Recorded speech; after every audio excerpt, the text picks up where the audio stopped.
Yes, finally east Bengal അവരുടെ പുതിയ കോച്ചിനെ ഏതാണ്ടൊക്കെ ഉറപ്പിക്കാറായ നേരത്തുള്ള വാർത്തയാണ് പുറത്തേക്ക് വരുന്നത്. എന്തായാലും ഉറപ്പിക്കുക മാത്രമല്ല, ആ ഒരു കോച്ചിന് കുറച്ച് ഡിമാൻഡ്സ് കൂടിയുണ്ട്. ആ ഒരു ഡിമാൻഡ് കൂടി ഏതാണ്ടൊക്കെ ഉറപ്പിച്ച് കഴിഞ്ഞാൽ അദ്ദേഹം ഈസ്റ്റ് ബംഗാളിലേക്ക് എന്ന് പറയാം. എന്തായാലും കുറച്ച് കൂടിയ ഡിമാൻഡുകളാണ്. എന്തായാലും ആ ഒരു ഡിമാൻഡ്സ് എന്തൊക്കെയാണെന്ന് നോക്കാം. അതിന് മുമ്പ് നിങ്ങൾ ആദ്യമായിട്ടാണ് ഈ ചാനൽ തീർച്ചയായിട്ടും ലൈക്ക് ചെയ്യുക. ലൈക്ക് എന്ന് പറയുന്നത് ഭയങ്കര ഇമ്പോർട്ടൻ്റ് ആണ്. 100 ലൈക്കിൻ്റെ ടാർഗറ്റ്. എല്ലാവരും അതിലേക്ക് എത്തിക്കുമെന്ന് വിചാരിക്കുന്നു. ഇപ്രാവശ്യം കുറച്ച് ലൈക്ക് കുറവാണ്. സോ നിങ്ങളെല്ലാം ലൈക്ക് ചെയ്യുമെന്ന് വിചാരിക്കുന്നു.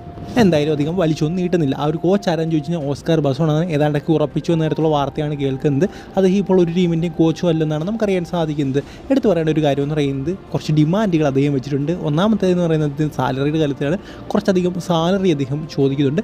രണ്ടാമത്തേന്ന് പറയുന്നത് ഇത് എത്രത്തോളം വിശ്വസിക്കാൻ പറ്റുന്നതാണെന്നറിയില്ല, ബട്ട് കുറച്ച് പ്രമുഖ സോഴ്സുകളാണ് ഇതൊക്കെ പറയുന്നത്. അതായത് റോബ്സൺ റൊബീനിയോ എന്ന് പറയുന്ന താരത്തെ ഈ വരുന്ന ജനുവരി ട്രാൻസ്ഫർ വിൻഡോയിൽ ടീമിലേക്ക് എത്തിക്കണമെന്നൊരു ഡിമാൻഡ് കൂടി അദ്ദേഹം വെച്ചിട്ടുണ്ട്. അതായത് ക്ലേറ്റൺ സിൽവയെ അല്ലെങ്കിൽ ഏതെങ്കിലും ഒരു താരത്തെ പുറത്താക്കിക്കൊണ്ട്, ക്ലേറ്റൺ സിൽവ എന്നാണ് പറഞ്ഞു കേൾക്കുന്നത്.